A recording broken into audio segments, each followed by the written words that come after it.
What if the stories we tell about death are really stories we tell about ourselves? It begins the way so many modern mysteries begin, with a headline that feels too tidy. A body found, a verdict offered, a public asked quietly to move on. And yet some endings don't behave. They echo. They leave behind small, stubborn details that refuse to settle into a single explanation. A missing file. A camera that stops recording at exactly the wrong time. A timeline that doesn't quite line up. A family that keeps asking questions long after the news cycle has sprinted away. We live in an era of information, but also of vanishing. Evidence can be copied 1,000 times and still disappear. A message can be deleted everywhere at once. A reputation can be rewritten in a weekend. A rumor can become a certainty simply by being repeated with confidence. This documentary is not an argument that the world is secretly choreographed. It's something quieter and maybe more unsettling. A study of how fragile truth can be when money, fear, ambition, and human error collide. Over the next 14 chapters, we'll move through a series of deaths that have sparked enduring questions. Some were billionaires, some were engineers, journalists, or people whose influence far exceeded their public profile. In different ways, each stood near a line most of us never see, the line where private power meets public consequence. One couple, known for building a pharmaceutical empire, was found dead in their own home, posed in a way that looked almost like a message. The early explanations shifted, and with each shift, the silence around them seemed to thicken rather than clear. A financier, already infamous, died in custody at the exact moment his testimony could have widened the circle of accountability. Protocols that are designed to be routine and redundant reportedly failed in a cluster so improbable it felt like fiction. Except it wasn't.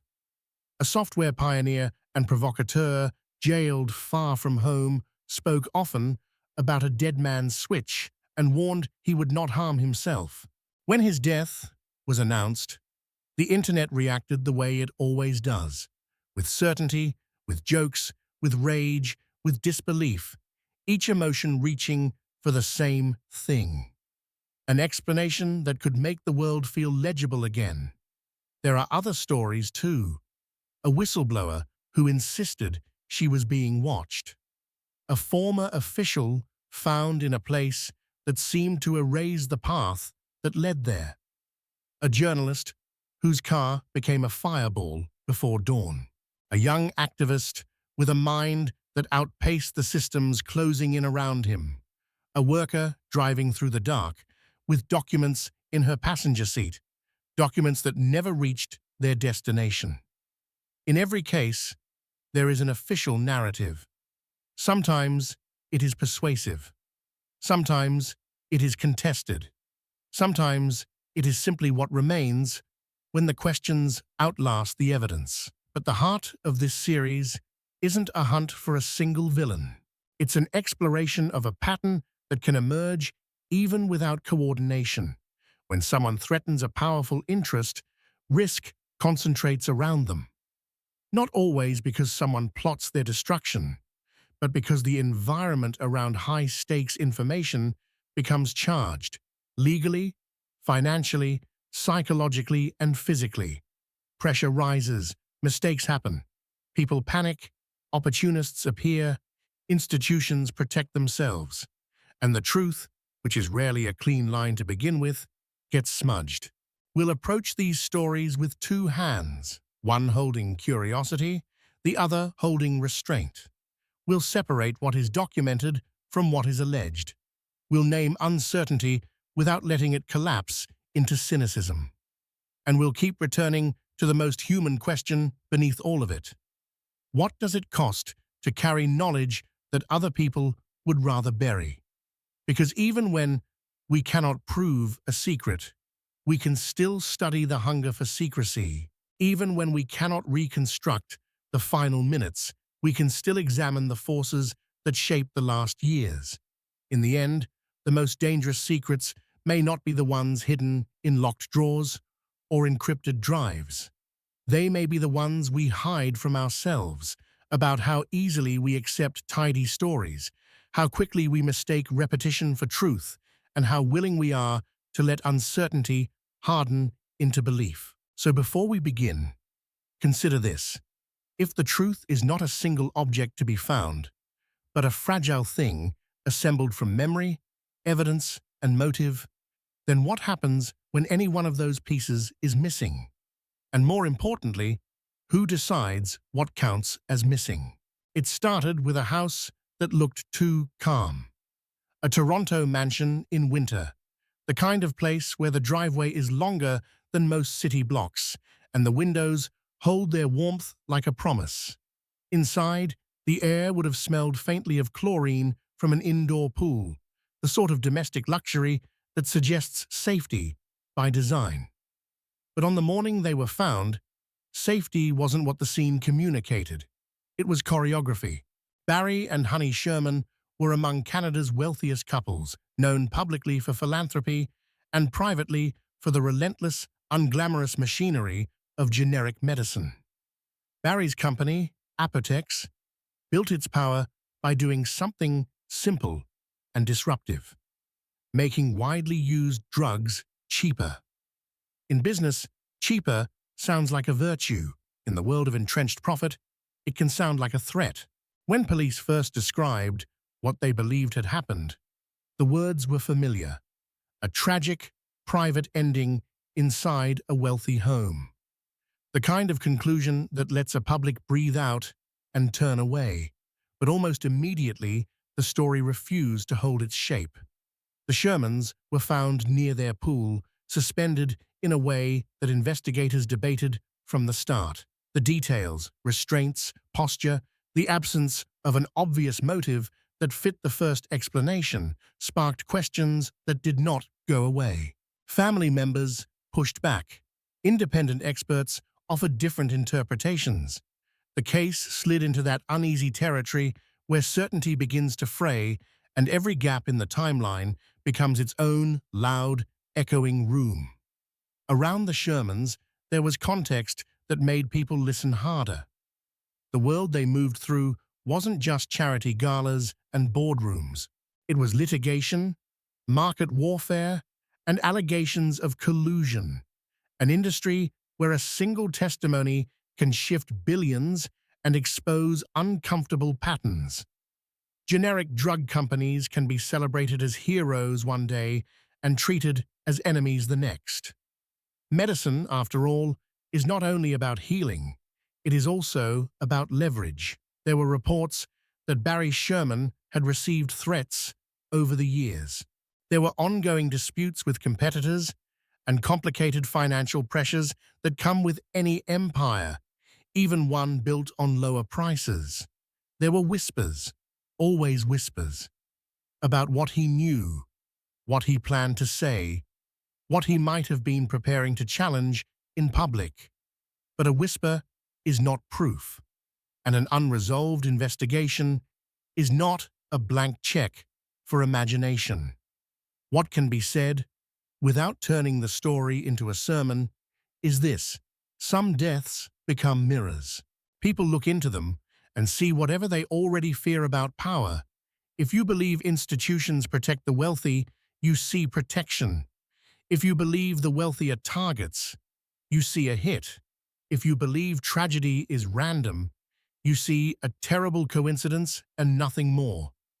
And yet, the unease persists, because the Sherman story touches a nerve that isn't really about them.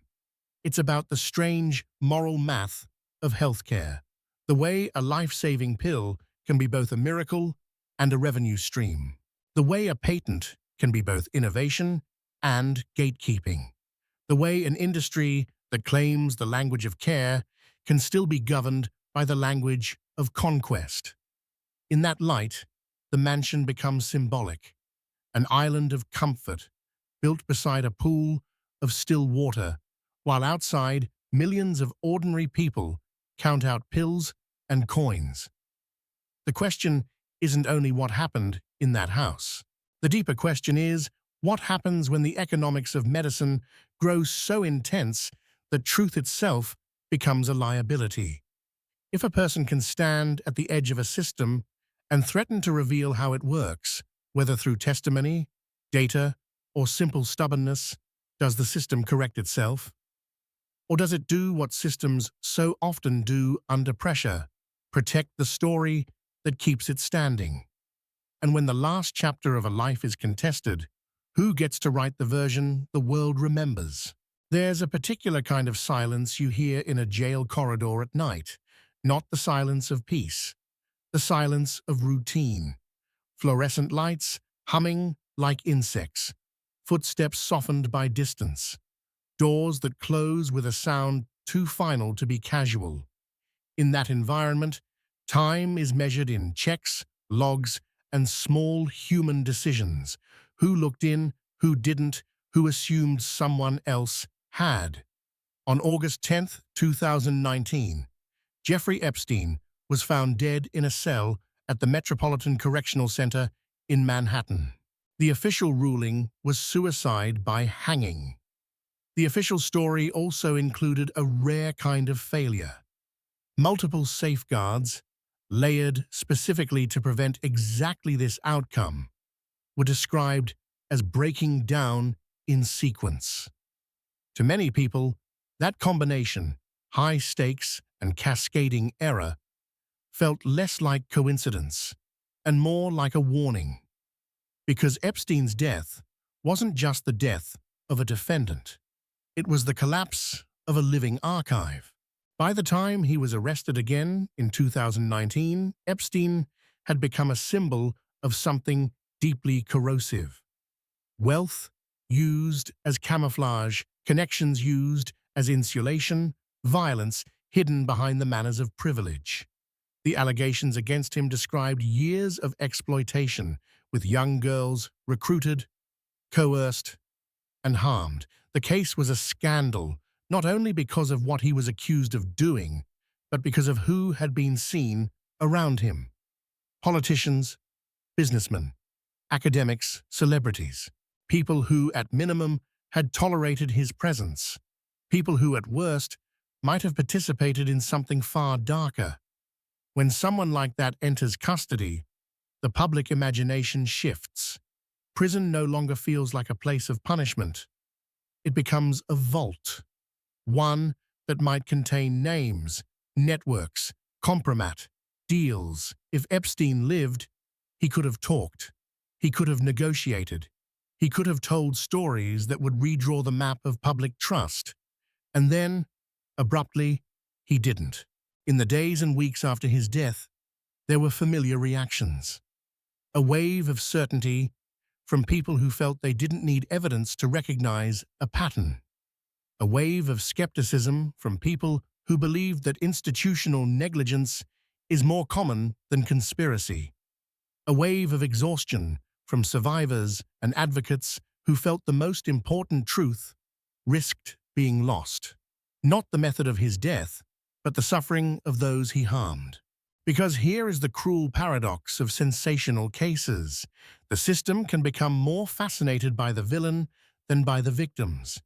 The most enduring public debates were about cameras, guards, timing, broken protocols, missing footage. Those details matter, especially when the person who died might have held information that could help others be held accountable. But the obsession with mechanics can also become a form of escape. If we focus only on the puzzle, we don't have to sit with the uglier fact that Epstein's crimes and the enabling around them persisted for years in plain sight. Still, the questions remain, because unanswered questions are fertile ground. Why was he removed from suicide watch after a reported incident? Why were checks missed? Why did a facility known for its own problems hold someone who drew this level of attention? And why did so many errors appear to converge on one night, in one cell, with one man whose survival threatened reputations. Some people see only one explanation, that he was killed to keep him quiet. Others see a different horror, that the system is simply that brittle and the consequences of its brittleness landed exactly where they would hurt the public most. Either way, the result is the same. A door closed, a voice disappeared. A legal process that might have illuminated a network instead became a shadow play about procedural failure. And this is where the story widens beyond Epstein himself. Because whether you believe the official ruling or doubt it, the case demonstrates something true about modern power. Information is not evenly distributed, and accountability is not evenly applied. Some people live in a world where one mistake ruins them. Others live in a world where mistakes are absorbed, explained away, quietly settled, or forgotten. When a person at the center of a scandal dies before trial, the public does something instinctive. It tries to complete the story. It fills the gaps with whatever seems emotionally proportional to the crime. But emotion is not evidence. It is only a compass pointing to what feels intolerable. So the question we carry forward isn't just what happened in that cell. It's this: in a world where wealth can distort justice, how do we make sure the truth doesn't die simply because the person who held it did? Some people live like they're trying to outrun a shadow. John McAfee did. He moved through the world with the restless energy of someone half amused by danger and half addicted to it. An inventor turned celebrity, a wealthy eccentric turned fugitive, a man who treated his own biography as a kind of performance art. His name became famous because he helped create something millions of people still use in one form or another: antivirus software. The irony is almost too clean. A man associated with digital protection would later spend years warning that he was being hunted, watched, framed, always insisting the real threat wasn't a virus on your computer, but the hidden architecture of power behind the screen. McAfee was a loud man in a loud era, but he understood something important. Attention is a weapon, and so is unpredictability. When he spoke about governments, surveillance, and financial systems, he framed himself as a target. He also framed himself as insurance. Again and again, he told the public that if he died in custody, it would not be by his own hand. He talked about dead man's switches, mechanisms, real or symbolic, that implied a truth would be released if he was silenced. He tattooed the word "whacked" on his body, turning suspicion into branding. In the age of social media, even a warning can become content. Even fear can become a marketing strategy. But beneath the spectacle was something more ordinary: a man facing extradition, legal pressure, and the slow constriction of options. When he was arrested in Spain in 2020, U.S. authorities sought his extradition over charges related to taxes.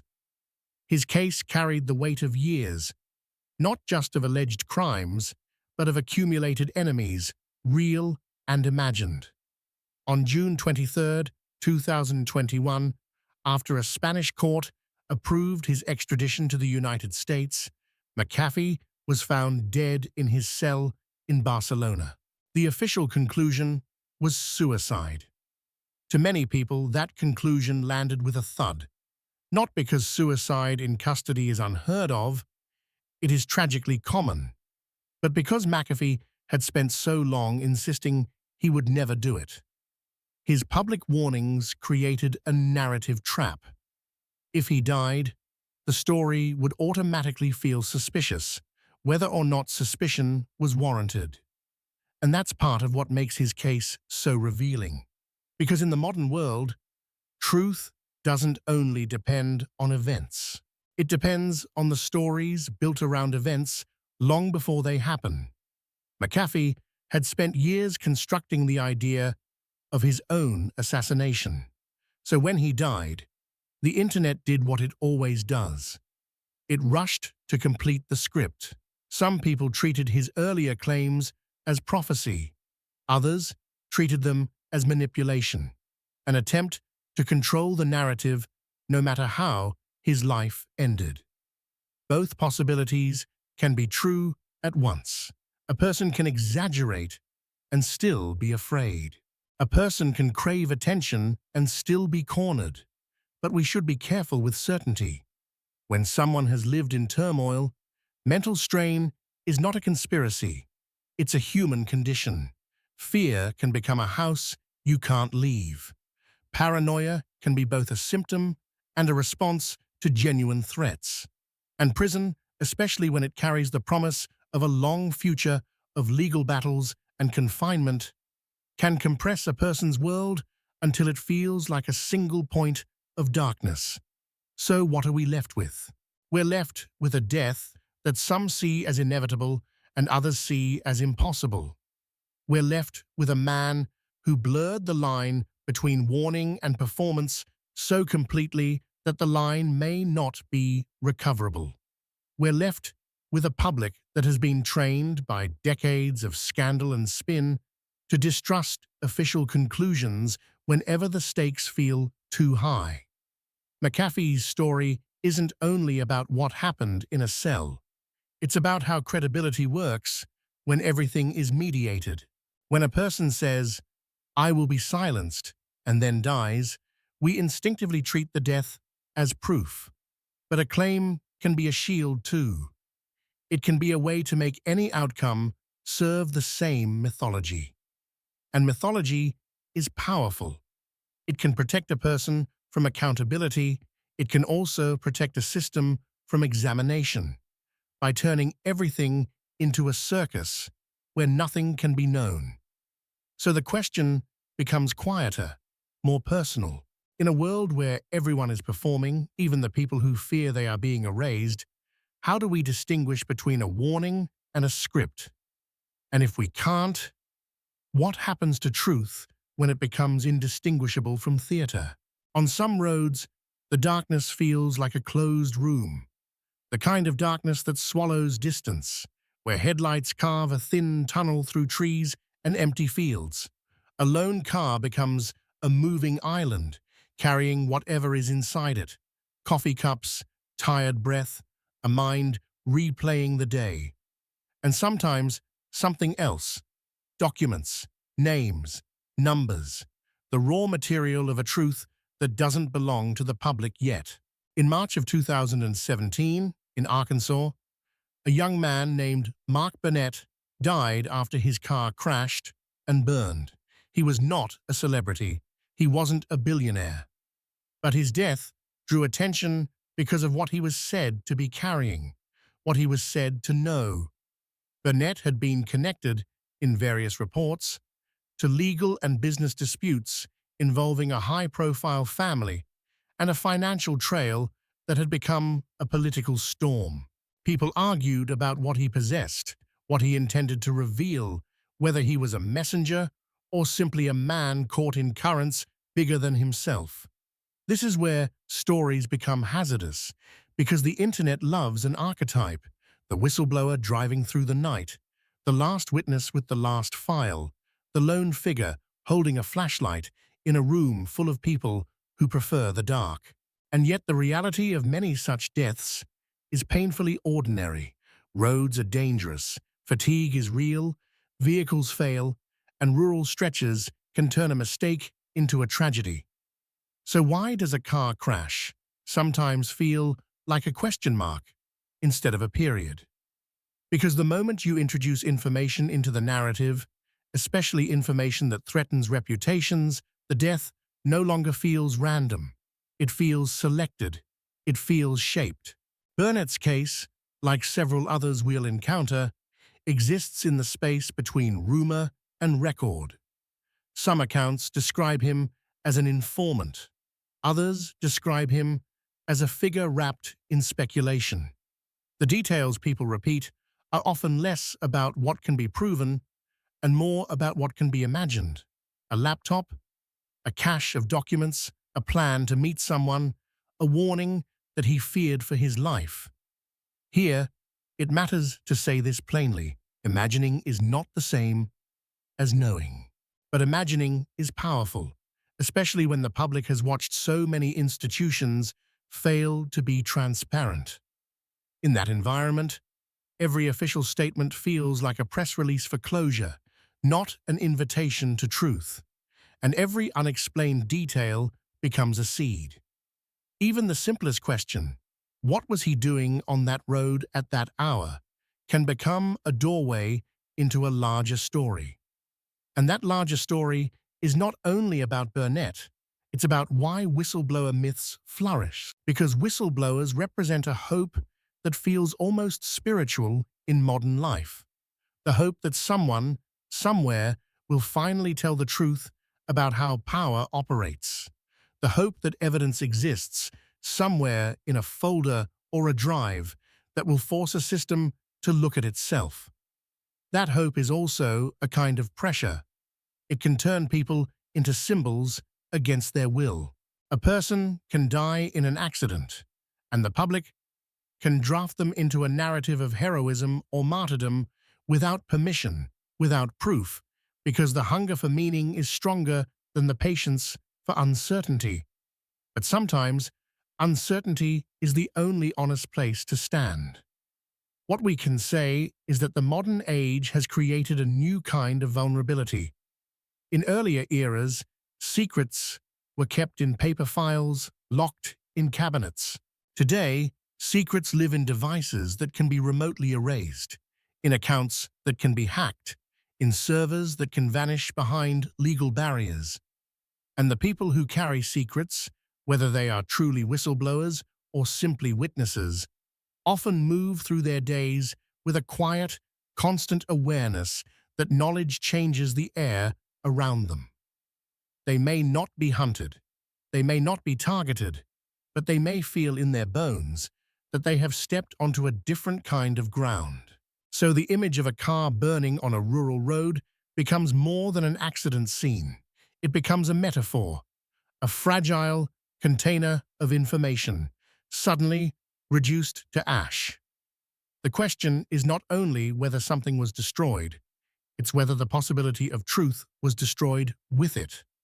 And if truth can be erased so quickly, by fire, by time, by the randomness of the road, what does that say about how we protect the stories that matter? If a secret is real, it needs more than one person to hold it. So why do we keep relying on lonely messengers to carry the weight of public accountability? There's a moment in every investigation when the room changes. The facts are still the facts.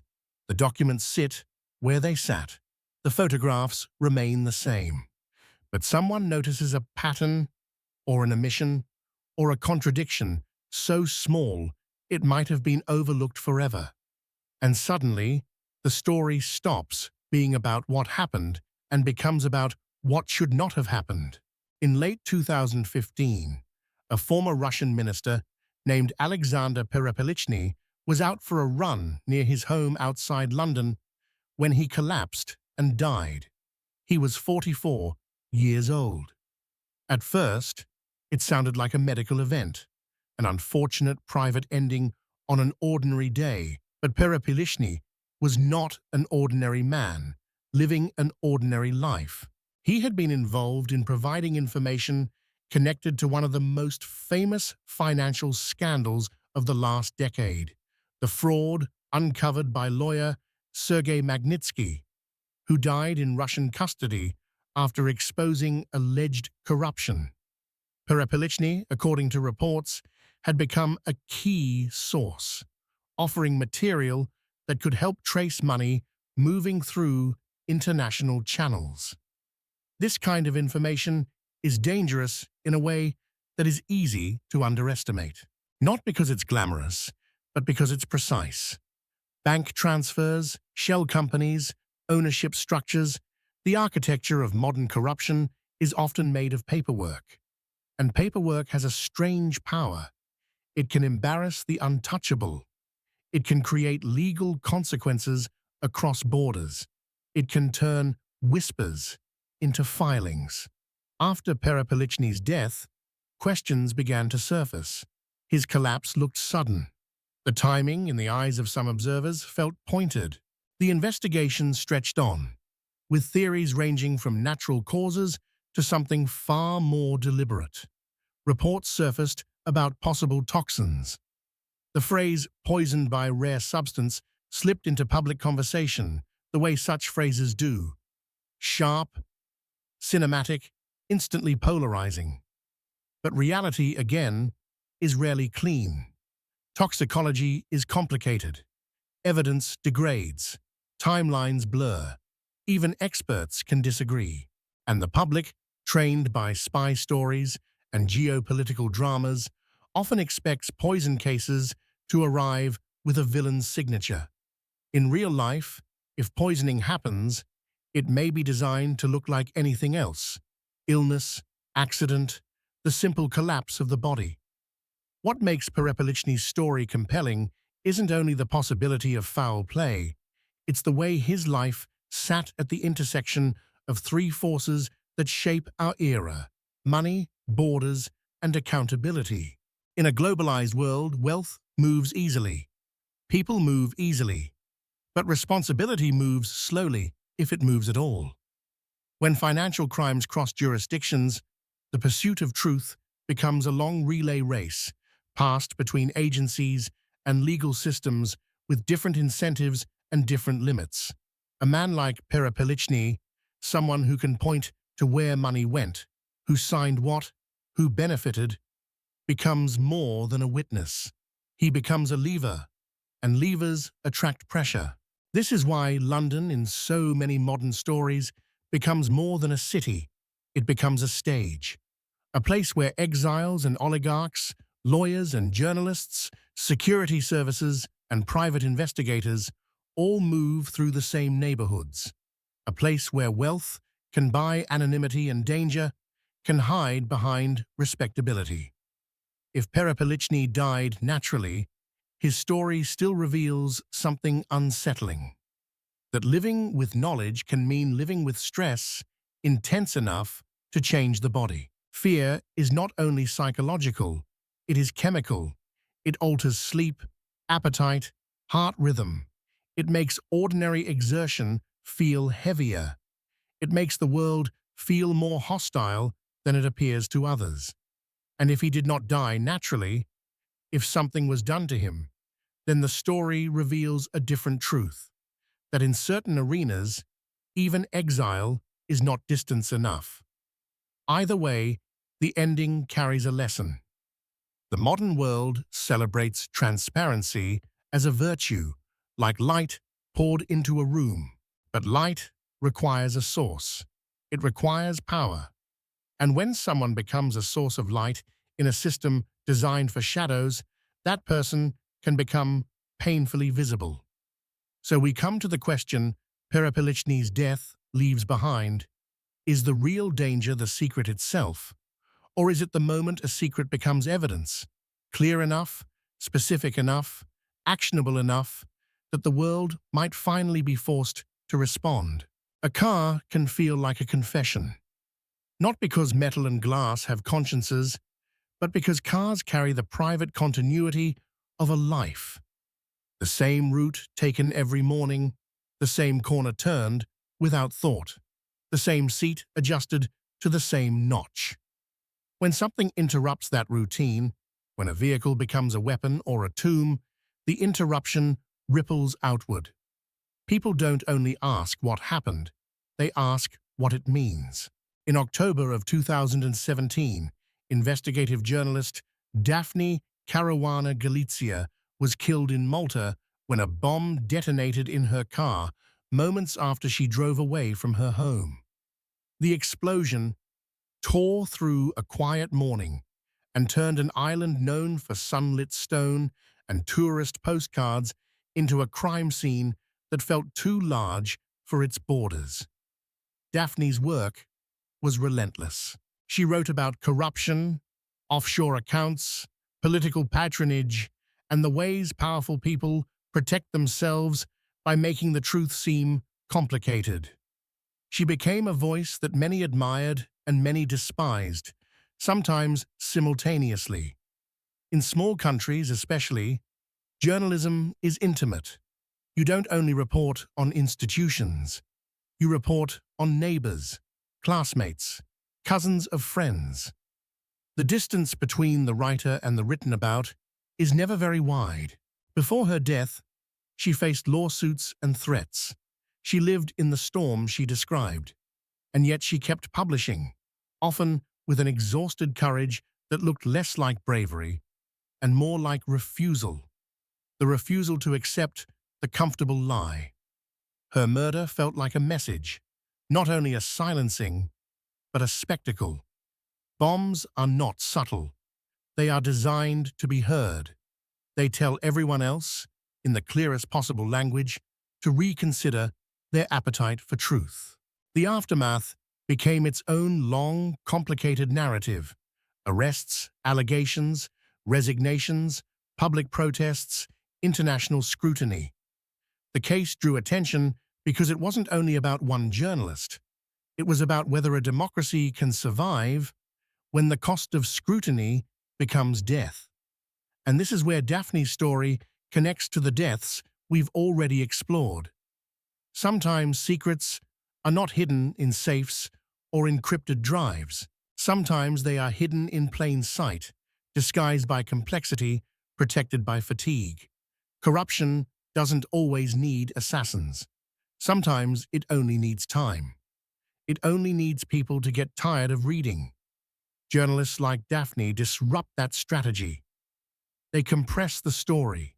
They translate a web of shell companies and favors into something an ordinary person can understand. They name patterns. They connect dots. And when they do that, they become dangerous. Not because they carry a single explosive piece of information, but because they carry persistence. Persistence is a threat to systems that depend on resignation. If you want the public to look away, you don't only attack facts. You attack the human capacity to care. You create noise. You create doubt. You create fear. You make the act of paying attention feel futile or risky or exhausting. Daphne refused that erosion.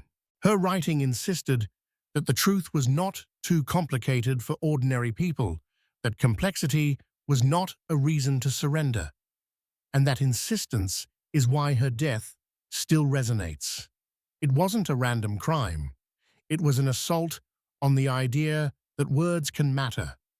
But we should also be careful not to turn her into a symbol so polished that we forget the person. A woman with a family, a citizen who was stubborn and imperfect, as all of us are. A human being who carried anger and humor and fatigue, who woke up each day and chose, despite everything, to keep looking. After her death, an old question returned with new urgency. If truth is essential to democracy, why are the people who pursue it so often left unprotected? Because the danger isn't only that powerful people can commit crimes. The danger is that powerful people can make the consequences feel optional. They can turn accountability into a negotiation. They can delay, deflect, sue, smear, and wait for the public to move on. A bomb in a car is a brutal shortcut through that slow dance. It says, we don't need to win the argument. We only need to end the voice. And yet, in the aftermath, something else happened too. Something quieter and more hopeful. Other journalists kept working. Citizens gathered. Investigators continued. The story refused to die with her. Which raises a final question for this chapter, one that lingers like smoke after an explosion. When a person is killed for telling the truth, does the truth become more fragile? Or does it become, in the hands of those who remain, harder to silence than ever? There are secrets that live in the body. Not metaphorical secrets, actual ones. chemical traces, injuries that don't match a story, a heartbeat that stops too soon, a final breath that becomes a debate between experts, between institutions, between people who want closure and people who want answers. In December of 2017, a Russian performer and activist named Nikolai Glushkov was found dead in his home in London. He was not a household name in the United States, but his life intersected with a world that is oligarch wealth, political exile, and the invisible tensions that stretch across borders. Glushkov had once worked close to powerful figures in Russia. Over time, he became an opponent of the Kremlin and fled to the United Kingdom. He spoke openly about threats. He was connected to investigations and allegations that touched the kind of people who rarely appear in courtrooms. When he died, the case was first treated as unexplained. Later, authorities announced they were treating it as murder. Reports suggested strangulation. And because it happened in London, because it happened to someone with his history, his death landed in the public mind alongside other notorious cases of suspicious deaths and poisonings tied to Russian-linked disputes. The point isn't that every such death shares a single author. The point is that once a pattern is perceived, even loosely, the world changes. Suspicion becomes a lens. Every new event is interpreted through the last. This is the psychological aftermath of living in an age where institutions sometimes lie, sometimes fail, and sometimes keep their own secrets for reasons that feel strategic. When trust is damaged, people stop granting the benefit of the doubt. They begin to assume that what is unseen is intentional. Glushkov's story is also about exile. The way exile is never purely geographic. You can leave a country and still carry its conflicts inside your life. You can cross an ocean and still feel the tide pull at your ankles. Exile can protect you from some dangers and expose you to others. It can grant freedom and also create isolation, which is its own kind of vulnerability. What makes the Glushkov case linger is not only the death itself, but the timing. His death came amid growing tension in the UK around Russian money, influence, and security concerns. It was close in time to other events that hardened public perceptions, events that made the idea of covert violence feel less like fiction and more like a method. But again, we have to be disciplined with what we claim. Even if investigators label a death murder, that doesn't automatically reveal who committed it or why. In complex international contexts, there can be multiple possible motives: personal disputes, financial conflicts, political vengeance, opportunism. A single death can be connected to large systems without being orchestrated by them. And yet, the reason these stories grip us is that they confront a modern contradiction. We tell ourselves that wealthy democracies are places of rule of law, of safety, of predictable consequences. But global power is messy. Money and influence don't respect borders, and neither does fear. People carry old enemies into new neighborhoods. Hidden conflicts move through public spaces without announcing themselves. Sometimes it is only after someone dies that the public realizes the war was already here, disguised as business, as investment, as diplomatic distance.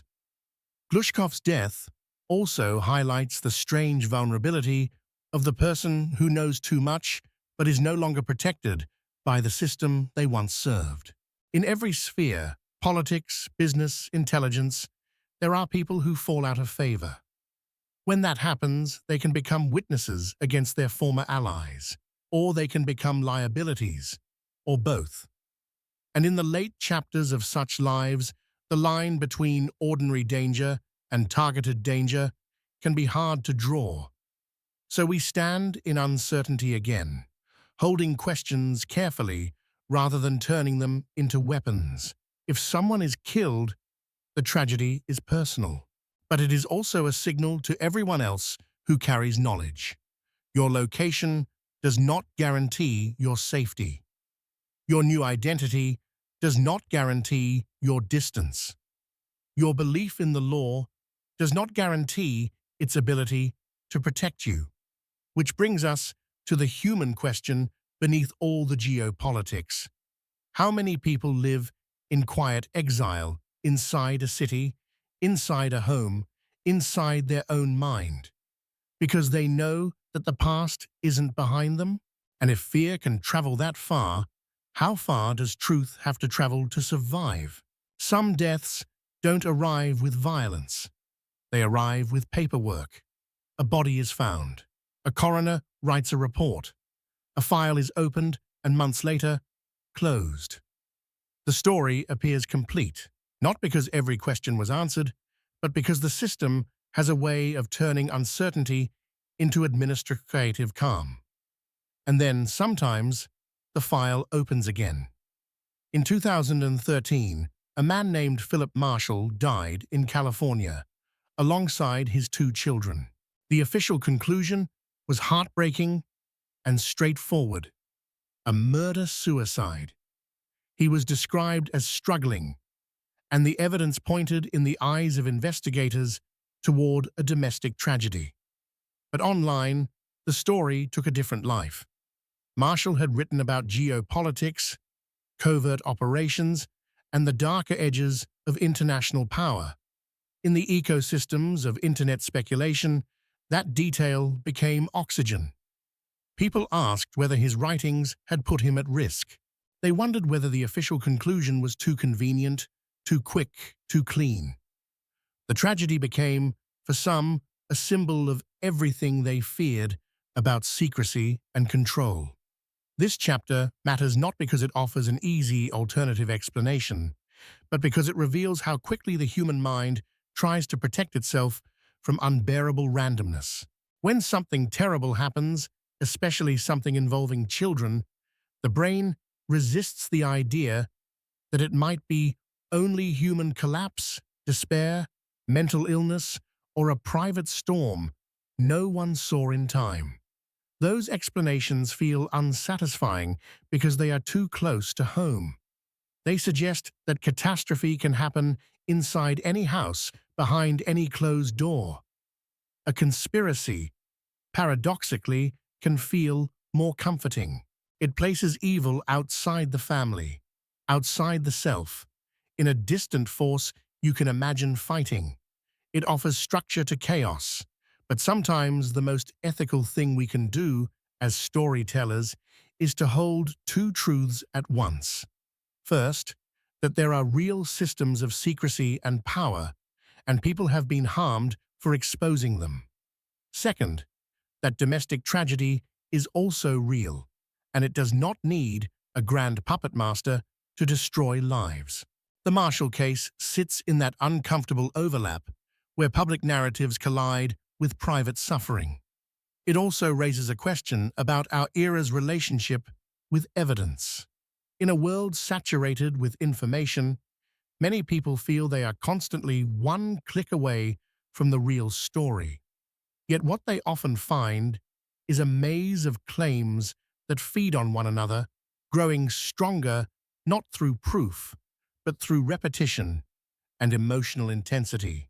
And that maze can swallow grief. Because behind every headline like this, behind every online debate, there are families, communities, first responders, children who are gone, and people who live with the aftermath in silence. When we turn their loss into a symbol for a larger story, we risk using them as props in an argument they never chose. So why include this case in a series about dangerous secrets? Because it shows the cost of uncertainty and the way uncertainty invites projection. It shows how the public's hunger for hidden explanations can collide with the reality that some suffering is painfully mundane. And it shows how easily Knowing too much becomes a narrative template that can be applied to almost anything, even when the available facts do not support it. The internet has changed the shape of mourning. It has also changed the shape of suspicion. It has made it possible for a case to live forever, endlessly reinterpreted with new details added like layers of paint over a wall. Over time, the painted story can become more vivid than the actual evidence ever was. This doesn't mean people are foolish for asking questions. Questioning is a form of civic health, but questioning without discipline becomes something else, a way of building certainty out of pain. And in stories like this, certainty can be its own kind of cruelty. If we are honest, we have to say, we may never know every detail of what happened inside that home. The official account exists. Alternative theories exist. The space between them is filled with emotion, with distrust, with the human need to make sense of a senseless loss. The reflection this chapter asks is a hard one. When we seek hidden explanations for tragedy, are we pursuing truth? Or are we trying to escape the possibility that the most frightening dangers are the ones already living quietly among us, unseen, untreated, and unbearably human? A laboratory can be a cathedral, not because it's holy, but because it is built for devotion. Hours arranged around experiments, failures treated like lessons, small discoveries celebrated like private miracles. For some scientists, the lab is a sanctuary where reality is allowed to be complicated without being punished for it. And yet, sometimes, complexity itself becomes dangerous. In 2008, a young researcher named Dr. Donchik Don Shin was found dead in a laboratory at Yale University. Early reports described his death as an accident, linked to the handling of chemicals, a lab incident, a tragic outcome in a place designed for safety. But soon, questions surfaced. Some accounts described inconsistencies. Others focused on the timing, the supervision, the procedures, the details that seemed to shift as the story traveled. In the public imagination, a death in a prestigious institution can feel especially unsettling because we expect such places to be protected by protocol and oversight. Shin's story is not a celebrity scandal, it is quieter than that. But it touches a nerve that runs through every workplace that deals with risk. How often do institutions treat accident as closure rather than as a prompt to examine their own failures? A lab is a place where the smallest mistake can compound. A mislabeled container, an unlabeled hood, a safety procedure skipped because time is short and pressure is high. When something goes wrong, the first instinct of a system is often self-protection. Contain the story, reduce liability, preserve reputation. That impulse doesn't require evil. It requires only incentives. Universities compete for funding, for prestige, for donors. They are ecosystems where image can become currency. In that world, acknowledging systemic safety failures is not only an ethical act, it is also a risk to the institution's future. So when a death occurs, two truths can collide: the truth of a human life lost and the truth of an organization trying to survive. If Shin's death was an accident, the tragedy still carries meaning. It suggests that even in elite environments, safety can become negotiable under the quiet pressure of productivity. It suggests that young researchers, often working long hours, often far from home, often in precarious positions, may bear the greatest risk with the least power. And if there were unanswered questions beyond accident, the case points to a different vulnerability, that scientific work can be obscured by the same forces that obscure financial and political scandals: bureaucracy, silence, reputational management, and the tendency to treat the public as an audience that must be soothed rather than as citizens who deserve clarity. This chapter is also about how we romanticize science. We love the story of discovery. We love the lone genius. We love the breakthrough. But we rarely linger on the conditions that make research possible. The labor, the hierarchy, the exhaustion, the pressure to publish, the fear of failure. In those conditions, a lab becomes not only a cathedral, but also a factory. And factories can be unsafe when speed becomes virtue. There is another layer too, a human layer. When someone dies in a workplace, colleagues don't only lose a co-worker, they lose a witness to their own daily compromises. They are forced to ask, what have we normalized? What have we accepted as just how it is? What dangers have we chosen not to see, because seeing them would mean admitting how fragile the system really is? In that sense, the dangerous secret is not necessarily a hidden plot. It may be something more mundane and widespread, that the pursuit of knowledge can be built on quiet risk-taking and quiet desperation, and that institutions sometimes prefer the story of isolated tragedy to the story of structural responsibility. So we hold the questions carefully, not because we want to accuse without proof, but because we want to honor the real stakes: a young life, a community shaken, and a system that may or may not have learned the lesson it was given. The open question at the end of this chapter is simple, and it applies far beyond one laboratory. When a death is labeled an accident, who benefits from that word? And what does it cost us as a society when accident becomes a way to stop looking instead of a reason to look more closely? The last day of the year is supposed to carry a certain softness. Even in cities, there's a pause, an unspoken agreement to stop chasing the week's problems and let the calendar reset. Streets thin out, offices empty. People look forward the way they do when they need to believe tomorrow can be cleaner than today. And then there are deaths that refuse to respect the holiday. On December 31st, 2010, John P. Wheeler III was found dead in a landfill in Delaware. Wheeler was not a billionaire, but he moved near the circuitry of power: government, defense, finance. He had served in senior roles, consulted, advised, work that often lives behind closed doors, where decisions are made in meetings without minutes and consequences arrive months later wearing polite language. The location of his body is what first unsettled people.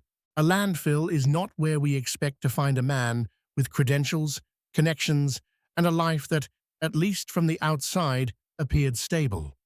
The image feels wrong, in the way that certain endings feel wrong. Not only tragic, but misaligned.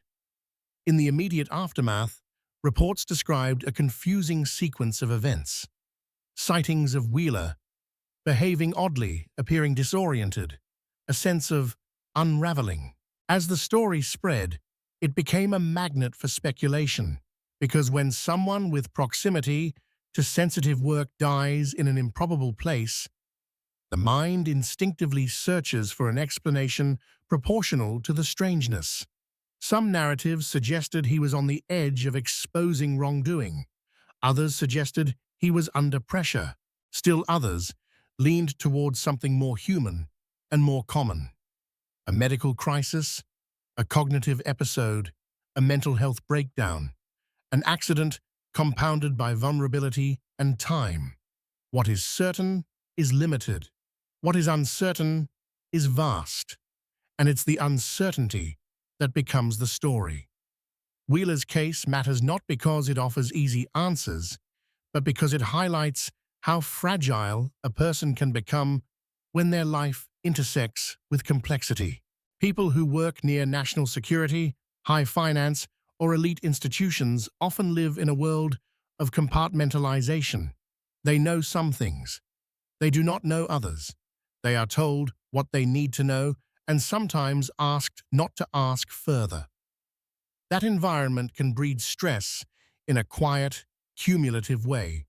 Stress that does not look dramatic until it suddenly does. There is also the simple fact that systems are not built to handle unusual situations gracefully.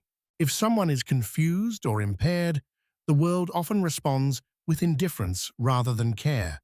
A person can slip through the cracks not because anyone planned it, but because no one is responsible for catching them. And yet, because Wheeler's life touched power, people naturally asked whether he was more than a victim of misfortune. This is one of the hardest tensions in stories like these, the tension between pattern and probability. Pattern says powerful spheres are filled with secrets. Secrets create risk. Risk creates endings that look like warnings. Probability says people can suffer crises. Accidents happen. Institutions mishandle tragedies. Endings can be bizarre without being orchestrated. The moral temptation is to pick one and hold it tight. To decide the world is either controlled or random. But real life is usually a mix. Systems can be negligent and self-protective, and that negligence can conveniently serve the interests of powerful people without anyone ever giving an order. When a person dies under strange circumstances, the question is not only who did this, it is also what kind of world makes this possible. A world where an accomplished man can end up in a landfill suggests, at minimum, that we are not as safe as our resumes imply. It suggests that status is not armor. It suggests that the boundary between the orderly world and the chaotic one is thinner than we want to admit.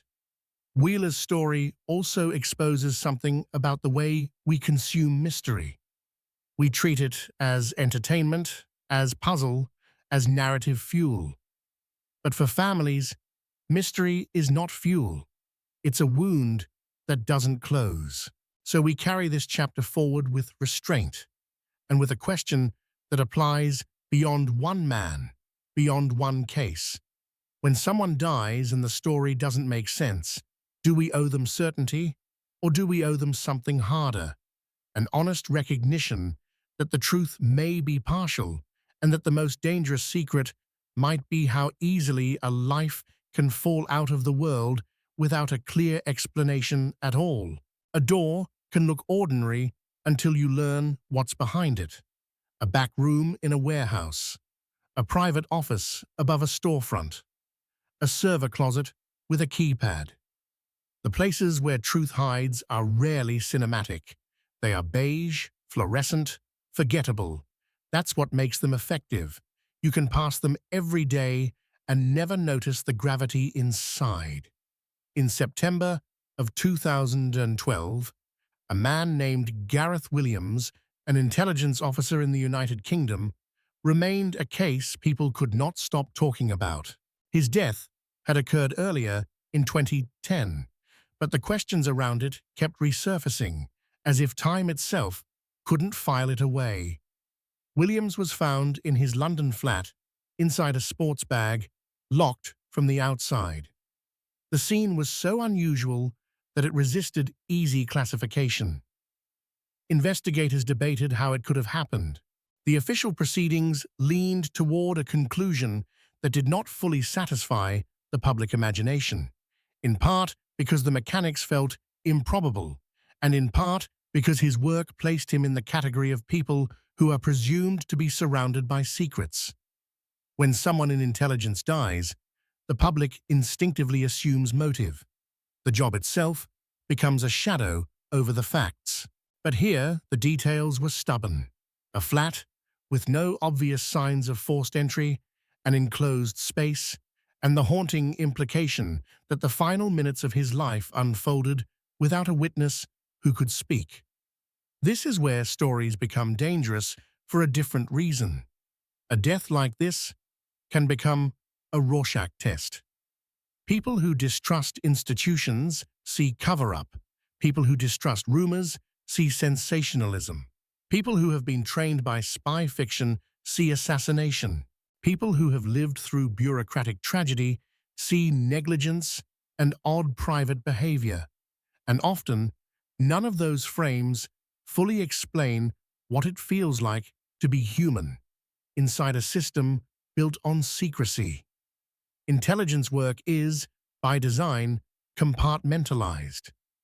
You can sit at your desk and see only one piece of a larger puzzle. You can spend years handling fragments, signals, patterns, partial truths, without ever seeing the whole. That can create a strange psychological terrain. High responsibility, low clarity, deep pressure, shallow permission to speak.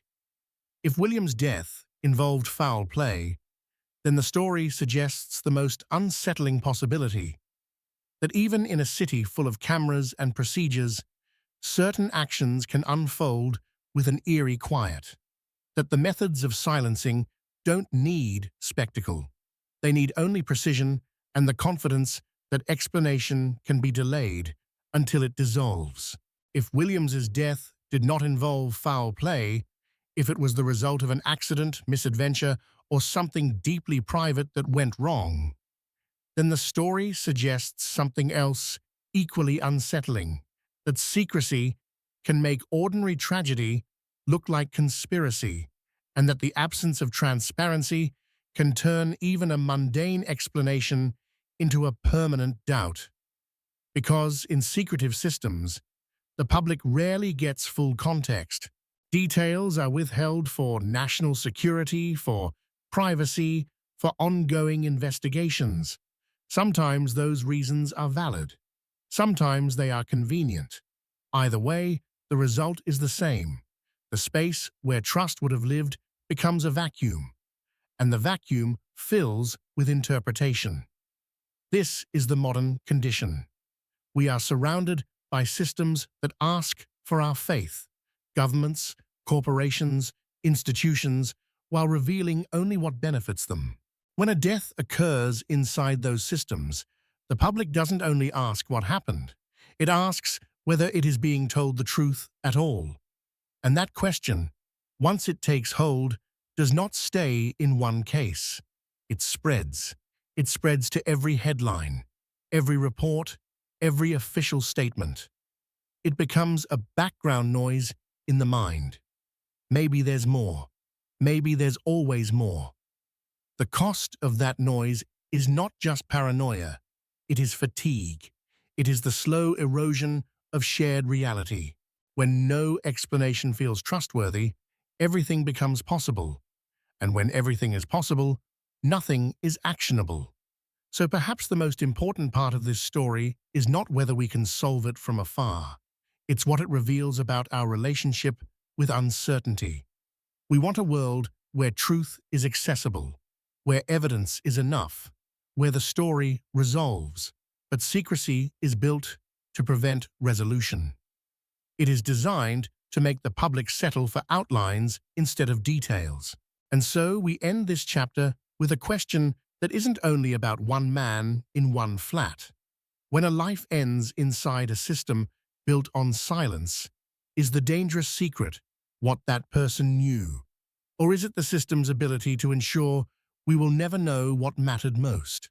There is a special kind of loneliness in being the first to notice a pattern, the first to say out loud that something isn't right, the first to put your name on a claim that powerful people would rather you swallow. History loves the myth of the whistleblower, a person with a folder under one arm and a conscience on fire. But real whistleblowers, real dissenters of any kind, are often quieter than the myth. They are tired. They are afraid. They are practical people who didn't set out to be heroic. They simply reached a point where staying silent felt like a kind of self-erasure. In this final main chapter, we pull back and look at the through line connecting all the stories we've visited. A pharmaceutical magnate and his wife found in a scene that felt staged. A financier dead in custody while the world waited for names. A software pioneer who predicted his own suspicious end. A rural crash with rumors of documents. An exile collapsing on a run with whispers of poison. A journalist blown apart for insisting on accountability. An insider found dead at home, treated as murder in a city full of shadows. A domestic tragedy reshaped into an online mythology. A scientist's death in a lab where institutions prefer accident to scrutiny. A defense-linked official found in a landfill. An intelligence officer found in a bag. Different countries, different contexts, different levels of documentation, different degrees of certainty. But the emotional core is the same. When death appears near knowledge, we instinctively ask whether knowledge was the cause. Sometimes it might be, sometimes it isn't. But the instinct itself tells us something about the age we live in. We live in a time when institutions are powerful enough to shape reality and brittle enough to lose our trust. We live in a time when money can rewrite narratives and technology can erase evidence. We live in a time when exposure is both easier than ever and riskier than ever, because a single file can travel the world in seconds and a single accusation can be destroyed by a coordinated campaign in minutes. So the dangerous secret may not be a single hidden fact. It may be the set of conditions that make truth unstable. Consider how often, in these stories, the same elements appear. A person stands near a boundary between private wealth and public law, between corporate profit and human harm, between government secrecy and democratic accountability. That person becomes isolated through legal pressure, social stigma, exhaustion, fear, or the simple fact that very few people can understand the world they inhabit. Then something happens, an accident, a suicide, a heart attack, a murder, a tragic event. A death that, regardless of cause, removes the person from the role of speaker and turns them into an object of interpretation. And finally, the narrative begins. Official statements, media cycles, online debates. The living fight over the meaning of the dead. In that final phase, truth can become less important than usefulness. Different groups use the death to prove different points. Institutions use might to close a file. Commentators use it to build an audience. The public uses it to reinforce existing beliefs about how the world works. Meanwhile, the person is gone. This is not a reason to stop asking questions. It is a reason to ask better questions.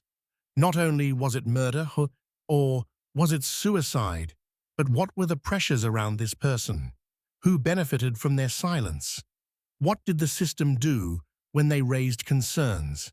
What protections existed? What incentives shaped the investigation? What do we know, and what do we only feel? Because feelings matter, but they are not the same as facts. And facts, in these cases, are often incomplete. The honest way to hold these stories is to recognize that mystery is not always a sign of conspiracy. Sometimes it is a sign of institutional weakness. Sometimes it is a sign of corruption.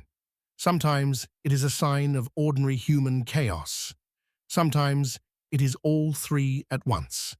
And maybe the most human insight of all is this: we want to believe the world is coherent. When it isn't, we search for a hidden hand to explain the gaps. But the hidden hand we're looking for may not be a person. It may be a system that concentrates power, diffuses responsibility, and rewards silence. So as we reach the edge of this journey, we turn the question inward, not as accusation, but as reflection.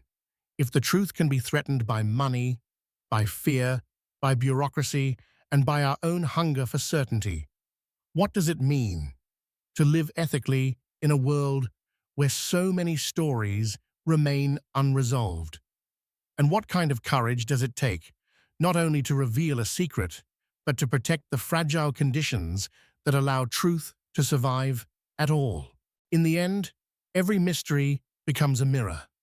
Not because it reflects the dead back to us, they are gone, beyond interpretation, but because it reflects the living, what we fear, what we trust, what we refuse to accept, what we need to believe to keep going. If you listen closely to all the stories we've traveled through, you can hear a shared music beneath the details. The same low note repeats. Power prefers silence, and silence is easiest to maintain when the truth is hard to hold. Sometimes the truth is hard to hold because it is deliberately hidden. That is real. People have been threatened, bribed, sued, discredited, and in some cases killed because what they knew was inconvenient to someone with leverage. But sometimes the truth is hard to hold for a reason that is less cinematic and more common. Because life is messy, because people suffer, because institutions are flawed, because systems built to protect can also fail, because evidence decays, because memory edits itself, because the most consequential moments in a person's life often happen in private, unwitnessed, unrecorded. This is why stories of dangerous secrets pull at us. They sit at the intersection of two realities we struggle to reconcile. One reality says the world is governed by incentives. Money matters. Reputation matters. Control matters. If something threatens those things, people will act, sometimes ethically, sometimes not. The other reality says the world is governed by chance. Illness strikes, accidents happen, mistakes stack up, people break under pressure, tragedy arrives without meaning. We want one of these realities to be the whole story, because a whole story feels safe. But most of the time, both are true at once. A system can be corrupt and incompetent. A person can be targeted and also vulnerable. A death can be suspicious and still involve personal despair. A tragedy can be both preventable and unintended. The world doesn't tidy itself into categories for our comfort. So what do we do with that? We begin by remembering what these stories are actually about. They are not primarily about billionaires, even when billionaires appear. They are about the unequal distribution of consequences. They are about what happens when knowledge, money, and fear collide in the same room. They are about the people left behind, the families who never receive satisfying answers, the victims whose pain gets eclipsed by the spectacle of the perpetrator, the colleagues who wonder what they missed, the citizens who try to decide whether to trust the institutions that govern them. And they are about us, the audience, because we are not innocent bystanders. We participate in the ecosystem that gives these stories oxygen.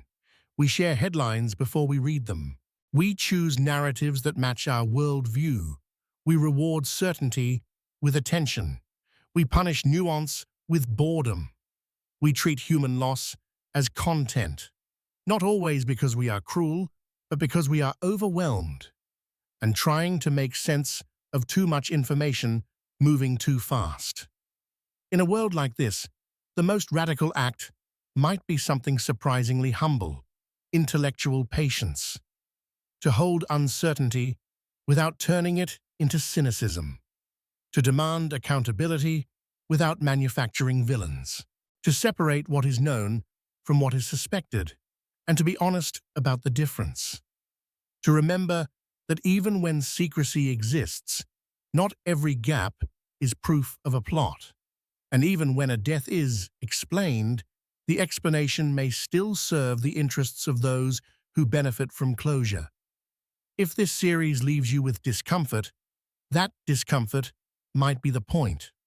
Because the desire for a clean ending is understandable, but it can also be a weakness that systems exploit. The faster we move on, the easier it is for patterns of harm to continue. The faster we accept a convenient story, the less likely we are to notice what that story protects. So perhaps the timeless question isn't, which theory is true? Perhaps it is, what kind of society do we want to be when truth is difficult? Do we want to be a society that treats the pursuit of truth as a sport, a contest of cleverness and outrage? Or do we want to be a society that treats it as a responsibility, a slow, disciplined human task that requires empathy, evidence, and the courage to admit what we don't know? Because in the long run, the most dangerous secret may not be hidden in a mansion, a jail cell, a laboratory, or a landfill. It may be hidden in the quiet choices we make every day about what we pay attention to, what we ignore, and what we accept as good enough. And if there is a hope woven through all these chapters, it is this. Truth is fragile, yes, but it is also communal. It survives best when it is carried by many hands: journalists, investigators, citizens, friends, family members, ordinary people who refuse to let a story vanish simply because it is inconvenient. So, as we step out of this long corridor of unanswered questions, we end where we began, with one final thought, offered not as an accusation, but as an invitation. If memory can lie, and power can distort, and uncertainty can be weaponized, what will we choose to protect, comfort or truth? And how will we recognize the difference when the next headline arrives, tidy and complete, asking us to look away?